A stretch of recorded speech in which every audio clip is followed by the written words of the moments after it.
Hi, this is Meghan at the Ashland Public Library in Ashland, Ohio. Welcome back to our read-along of The Lightning Thief by Rick Riordan.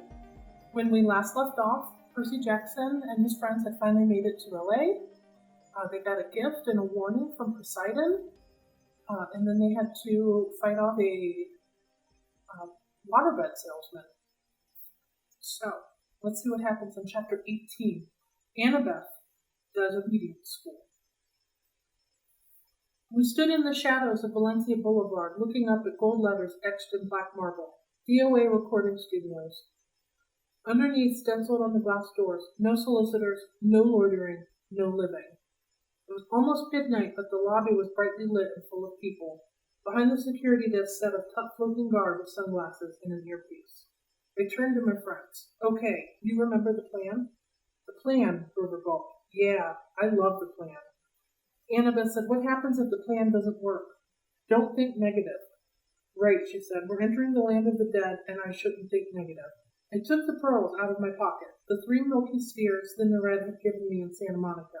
It didn't seem like much of a backup in case something went wrong. Annabeth put her hand on my shoulder. I'm sorry, Percy, you're right. We'll make it. It'll be fine. She gave Grover a nudge. Oh, right, he chimed in. We got this far. We'll find the master bolt and save your mom. No problem. I looked at them both and felt really grateful.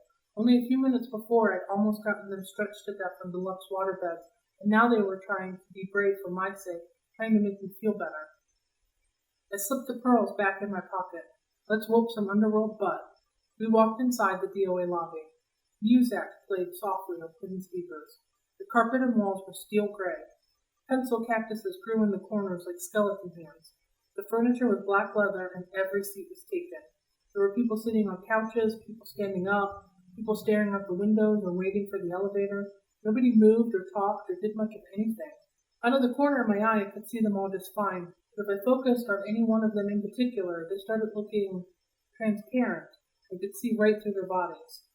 The security guard's desk was a raised podium, so we had to look up at him. He was tall and elegant, with chocolate-colored skin and bleached blonde hair, shaved military style. He wore tortoiseshell shades and a silk Italian suit that matched his hair. A black rose was pinned to his lapel under a silver name tag. I read the name tag and then looked at him in bewilderment. Your name is Chiron? He leaned across the desk. I couldn't see anything in his glasses except my own reflection, but his smile was sweet and cold like a python's right before he eats you. What a precious young lad. He had a strange accent, British maybe, but also as if he had learned English as a second language. Tell me, mate, do I look like a centaur? No. Sir, he added smoothly. Sir, I said. He pinched the name tag and ran his finger under the letter. Can you read this, mate? It says Charon. Say it with me. Charon. Charon. Amazing. Now, Mr. Charon.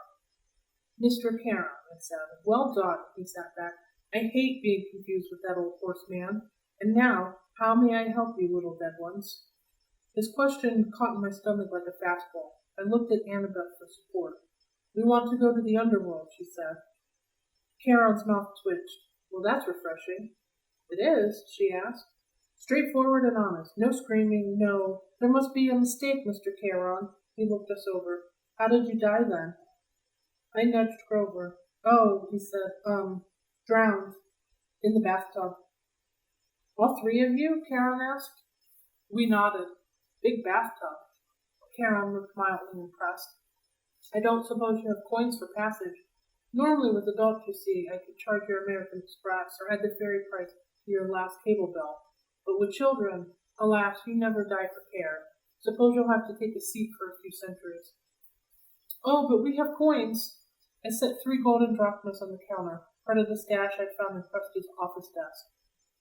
Well now, Charon moistened his lips. Real drachmas, real golden drachmas. I haven't seen these in... His fingers hovered greedily over the coins. We were so close. Then Charon looked at me. That cold stare behind his glasses seemed to bore a hole through my chest. Here now, he said. You couldn't read my name correctly. Are you dyslexic, lad? No, I said. I'm dead. Charon leaned forward and took a sniff. You're not dead. I should have known. You are godling. We have to get to the underworld, I insisted. Charon made a growling sound deep in his throat. Immediately, all the people in the waiting room got up and started pacing, agitated, lighting cigarettes, running hands through their hair, or checking their wristwatches. Leave while you can, Charon told us. I'll just take these and forget I saw you. He started to go for the coins, but I snatched them back. No service, no tip. I tried to sound braver than I felt. Charon growled again, a deep, blood-chilling sound. The spirits of the dead started pounding on the elevator doors. It's a shame, too, I sighed. We had more to offer. I held up the entire bag from Krusty's stash. I took out a fistful of drachmas and let the coins spill through my fingers. Charon's brow changed into something more like a lion's purr.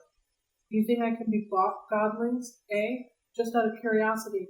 How much have you got there? A lot, I said. I bet Hades doesn't pay you well enough for such hard work.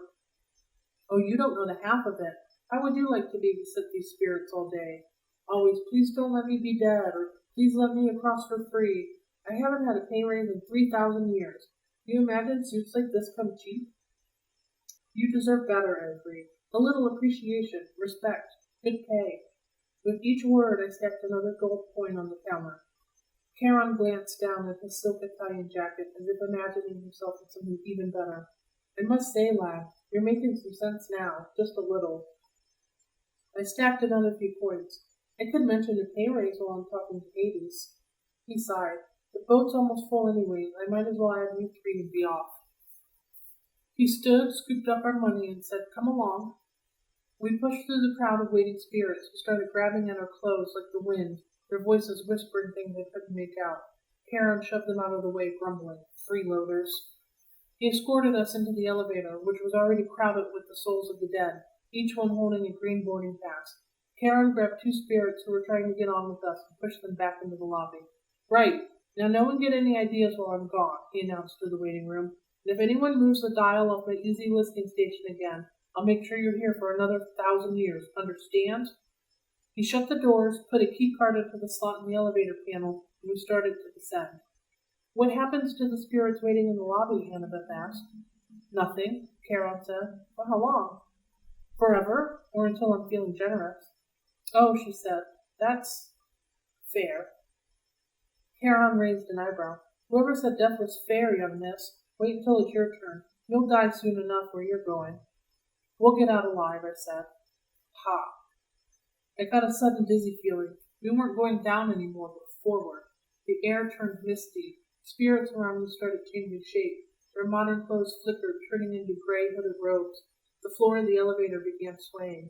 I blinked hard. When I opened my eyes, Charon's creamy Italian suit had been replaced by a long black robe. His tortoiseshell glasses were gone, or his eyes should have been empty sockets, like Ares' eyes, except Charon's were totally dark, full of night and death and despair. He saw me looking and said, Well? Nothing, I managed. I thought he was grinning, but that wasn't it. The flush of his face was becoming transparent, letting me see straight through to his skull. The floor kept swaying. Grover said, I think I'm getting seasick. When I blinked again, the elevator wasn't an elevator anymore. We were standing in a wooden barge. Charon was pulling us across a dark, oily river, swirling with bones, dead fish, and other stranger things. Plastic dolls, crushed carnations, soggy diplomas with gilt edges. The river Styx, Annabeth muttered. It's so polluted, Charon said. For thousands of years, you humans have been throwing in everything you come across. Hopes, dreams, wishes that never came true. Irresponsible waste management, if you ask me. Mist curled off the filthy water. Above us, almost lost in the gloom, was a ceiling of stalactites. Ahead, the far shore glimmered with greenish light, the color of poison. Panic closed up my throat. What was I doing here? These people around me, they were dead. Annabeth grabbed hold of my hand. Under normal circumstances, this would have embarrassed me, but I understood how she felt. She wanted reassurance that somebody else was alive on this boat. I found myself muttering a prayer, though I wasn't quite sure who I was praying to. Down here, only one God mattered, and he was the one I had come to confront. The shoreline of the underworld came into view. Craggy rocks and black volcanic sand stretched inland about 100 yards to the base of a high stone wall, which marched off in either direction as far as we could see. A sound came from somewhere nearby in the green gloom, echoing off the stones. The howl of a large animal. Old Three-Face is hungry, Charon said. His smile turned skeletal in a greenish light. Bad luck for you, godlings. The bottom of our boat slid into the black sand. The dead began to disembark.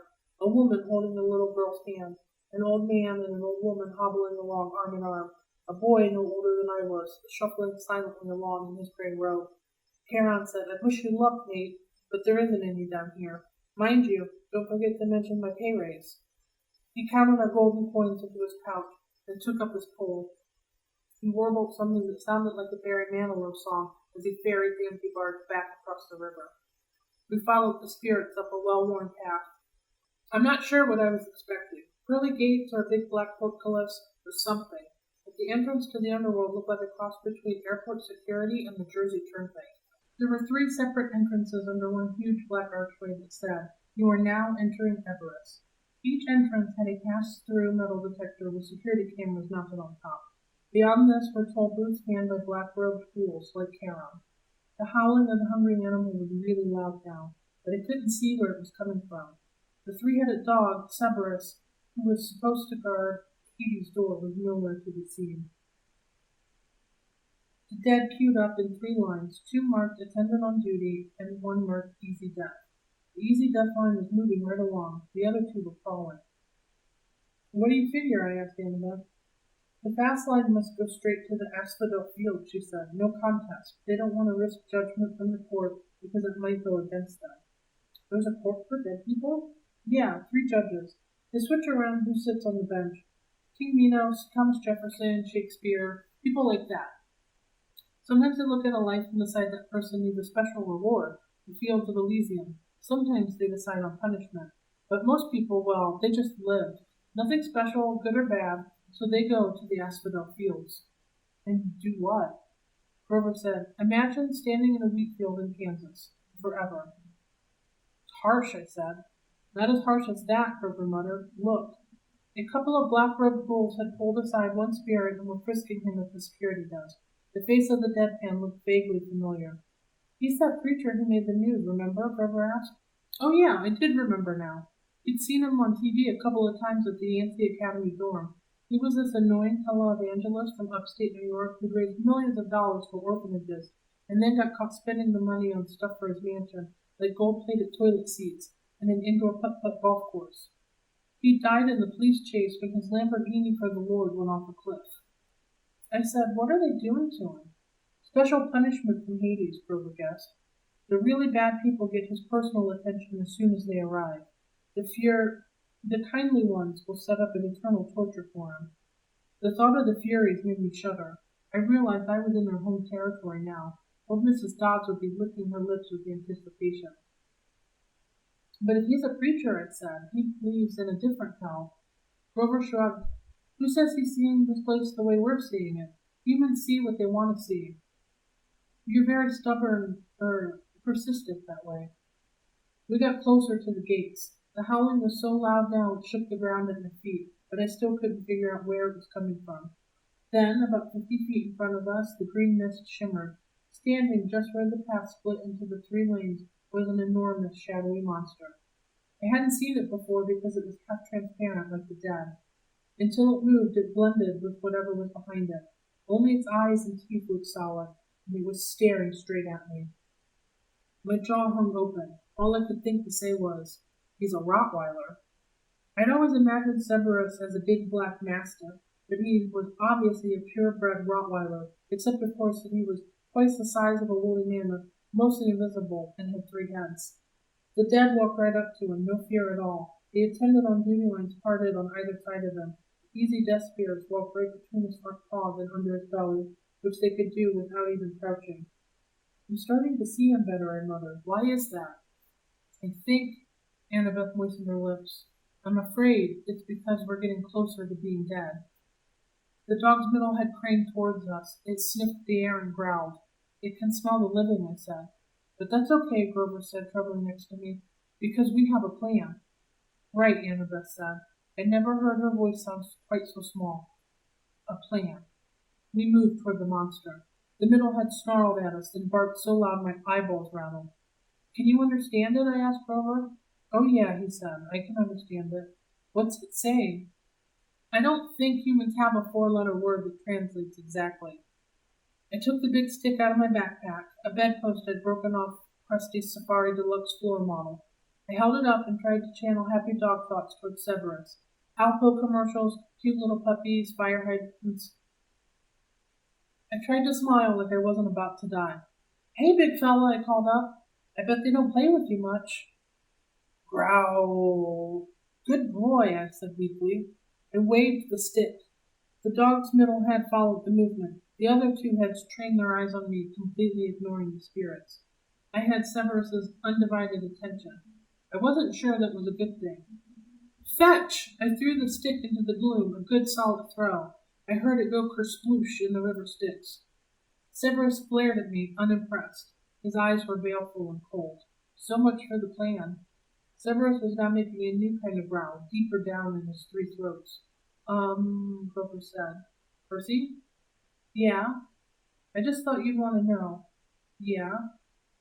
Severus, he's saying we've got 10 seconds to pray to the god of our choice. After that, well, he's hungry. Wait, Annabeth said. She started rifling through her pack. Uh-oh, I thought. 5 seconds, Grover said. Do we run now? Annabeth produced a red rubber ball the size of a grapefruit. It was labeled Waterland, Denver, Colorado. Before I could stop her, she raised the ball up and marched straight up to Severus. She shouted, See the ball? You want the ball, Severus? Sit! Severus looked as stunned as we were, all three of its heads cocked sideways, 6 nostrils dilated. Sit! Annabeth called again. I was sure at any moment she would become the world's largest milk-bone dog biscuit. But instead, Severus licked his 3 sets of lips, shifted on his haunches, and sat, immediately crushing a dozen spirits who'd been passing underneath him in the easy death line. The spirits made muffled hisses as they dissipated, like the air run out of tires. Annabeth said, Good boy! She threw Severus the ball. He caught it in his middle mouth. It was barely big enough for him to chew, and the other head started snapping at the middle, trying to get the new toy. Drop it, Annabeth ordered. Severus's head stopped fighting and looked at her. The ball was wedged between 2 of his teeth like a tiny piece of gum. He made a loud, scary whimper, then dropped the ball, now slimy and bitten nearly in half, at Annabeth's feet. Good boy! She picked up the ball, ignoring the monster spit all over it. She turned towards us. Go now, easy death line. It's faster. I said, But now, she ordered, in the same tone she was using on the dog. Grover and I inched forward more warily. Severus started to growl. Stay, Annabeth ordered the monster. You want the ball? Stay. Severus whimpered, but he stayed where he was. What about you? I asked Annabeth as we passed her. I know what I'm doing, Percy, she muttered. At least, I'm pretty sure. Grover and I walked between the monster's legs. Please, Annabeth, I prayed. Don't tell him to sit again. We made it through. Severus wasn't any less scary looking from the back. Annabeth said, Good dog. She held up the tattered red ball and probably came to the same conclusion I did. If she rewarded Severus, there'd be nothing left for another trip. She threw the ball anyways. The monster's left mouth immediately snatched it up, only to be attacked by the middle head, where the right head moaned in protest. While the monster was distracted, Annabeth walked briskly under its belly and joined us at the metal detector. How did you do that? I asked her, amazed. Obedience school, she said breathlessly, and I was surprised to see there were tears in her eyes. When I was little, at my dad's house, we had a Doberman. Never mind that, Grover said, tugging at my shirt. Come on. We were about to bolt through the easy death line when Severus moaned pitifully from all 3 mouths. Annabeth stopped. She turned to face the dog, which had done a 180 to look at us. Severus panted expectantly, the tiny red ball in pieces in a puddle of drool at its feet. Good boy, Annabeth said, but her voice sounded melancholy and uncertain. The monster's heads turned sideways, as if worried about her. I'll bring you another ball soon, Annabeth promised faintly. Would you like that? The monster whimpered. I didn't need to speak dog to know Severus was still waiting for the ball. Good dog. I'll come visit you soon. I promise. Annabeth turned to us. Let's go. Grover and I pushed through the metal detector, which immediately screamed and set off flashing red lights. Unauthorized possessions. Magic detected. Severus started to bark. We burst through the easy death gate, which started even more alarms blaring, and raced into the underworld. A few minutes later, we were hiding, out of breath, In the rotten trunk of an immense black tree, a security pool scuttled past, yelling for backup from the Furies. Grover murmured, "Well, Percy, what have we learned today? That three-headed dogs prefer red rubber balls over sticks?" "No," Grover told me. "We've learned that your plans really, really bite." I wasn't sure about that. I thought maybe Annabeth and I had both had the right idea. Even here in the underworld, everybody, even monsters, needed a little attention once in a while. I thought about that as we waited for the ghouls to pass. I pretended not to see Annabeth wipe a tear from her cheek as she listened to the mournful keening of Severus in the distance, longing for his new friend.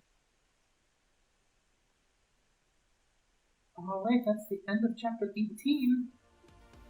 So join us next time and we'll find out if Percy finally makes it to see Hades.